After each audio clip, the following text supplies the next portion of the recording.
नई Delhi supreme court auditorium में अंतर्राष्ट्रीय समरसता मंच के बैनर तले राजनयिक संबंध अधिनियम 1972 के अंतर्गत शिक्षक सम्मेलन एवं शिक्षा सभ्यता संस्कृति विचार प्रोजेक्शन 2023 5 सितंबर को बड़े ही धूमधाम से मनाया गया, जिसमें 51 शिक्षक गौरव रत्न अवार्ड, 11 शिक्षक रत्न अवार्ड और 51 शिक्षक श्री अवार्ड पूरे देश के अलग अलग हिस्सों से दिल्ली पहुंचे शिक्षकों को सम्मान से नवाजा गया।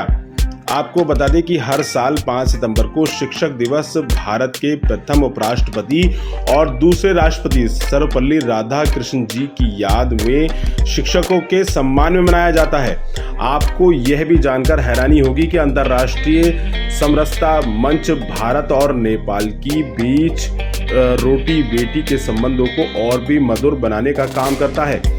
इतना ही नहीं, इस मौके पर नेपाल सरकार के प्रथम उपराष्ट्रपति न्यायमूर्ति परमानंद झा संरक्षक के तौर पर आमंत्रित किए गए थे, जिसके हाथों से सभी शिक्षकों को सम्मान से नवाजा गया।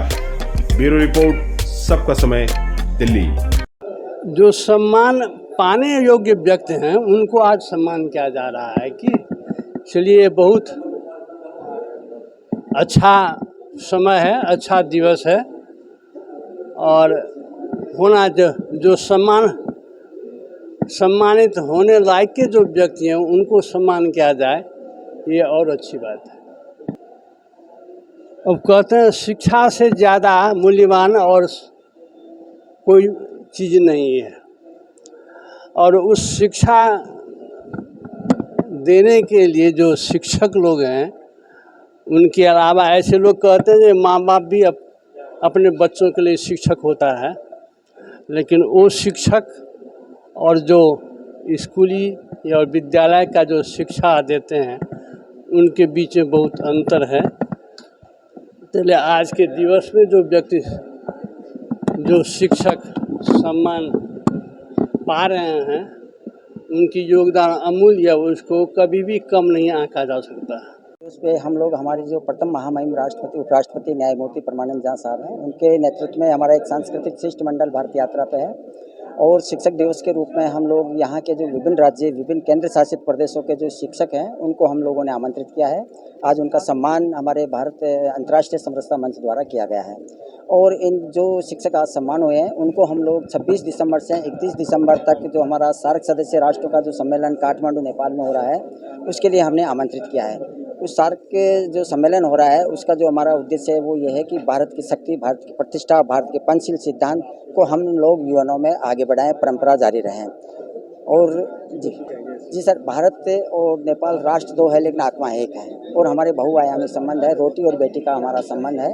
और देखिए भारत की सुरक्षा में जो बॉर्डर पे लगे हुए हैं गोरखा बटालियन, वो सारे नेपाली युवाओं का है, उसमें हिंदू मुस्लिम सिख ईसाई एक भी नहीं है। जहाँ हिंदू राष्ट्र की बात होती है तो आज भी हिंदुस्तान में हिंदी का प्रयोग नहीं होता है। यहाँ पे जनवरी फरवरी मार्च अप्रैल चलता है, जबकि हमारे नेपाल में चैत्र वैशाख ज्येष्ठ आषाढ़ श्रावण भाद्रपद ये हमारा यहाँ पे एक कल्चर है।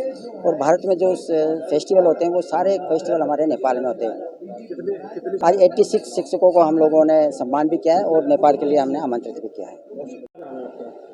परिस्ता राव, कहाँ से आए? पाली जिला जयतारण बल्लाड़ा से। अच्छा, आज शिक्षा दिवस है तो पहला परिणाम माता पिता का है, दूसरा गुरुजी का है स्कूल में। आज सबको सम्मानित कर बच्चा को पढ़ लिख के शिक्षक बना सकते हैं तो वो सब कुछ पढ़ लिख के ही शिक्षक बन सकते हैं। तो वे पढ़ाई करते हैं तो वो बहुत सारा ऊपर पुलिस बनते हैं, फौजी बनते हैं, डॉक्टर बनते हैं और सब मास्टर बनते हैं, प्रिंसिपल बनते हैं। तो वो शिक्षक करेगा जब बनेगा, ऐसे तो बनते नहीं। ज्ञान नहीं मिलेगा तो विकास कैसे होगा? ज्ञान मिलेगा तो विकास होगा। डॉक्टर राकेश सारस्वत, जयपुर से। क्या कहेंगे आज के सम्मान? मैं ये कहना चाहूँगा, शिक्षक को जो एक कहते हैं कि ज्ञान बिन गुरु बिन ज्ञान नहीं, ऐसी स्थिति में शिक्षक को जब बिना गुरु के ज्ञान हमें प्राप्त नहीं हो सकता, चाहे हम कितने भी उच्चतम पद पे पहुंच जाएं, तो ऐसी स्थिति में शिक्षक सम्मान के लिए प्रतिवर्ष हमारे उपखंड स्तर से लेकर के राष्ट्रीय स्तर तक उस शिक्षक को सम्मान मिलना चाहिए। आज का जो समारोह रखा गया है नेपाल और समझौता मंच के द्वारा, ये बहुत ही सराहनीय है और इनका इस सम्मान का विस्तार होना चाहिए, जो उपखंड स्तर पर ये मंच जा करके शिक्षकों को सम्मान प्रदान शिक्षक करते के हैं। तौर पर सम्मान मिला, कैसा लगा? ये बहुत अच्छा लगा, क्योंकि ये मेहनत का प्रतिफल लग रहा है। जिस तरीके से परिणाम बच्चा परीक्षा तैयारी करके परीक्षा देता है ना, उस तरीके का हमारे जो कार्य कर रहे हैं, हम इतनी सेवा दे रहे हैं, उसका परिणाम है हमारे लिए। क्या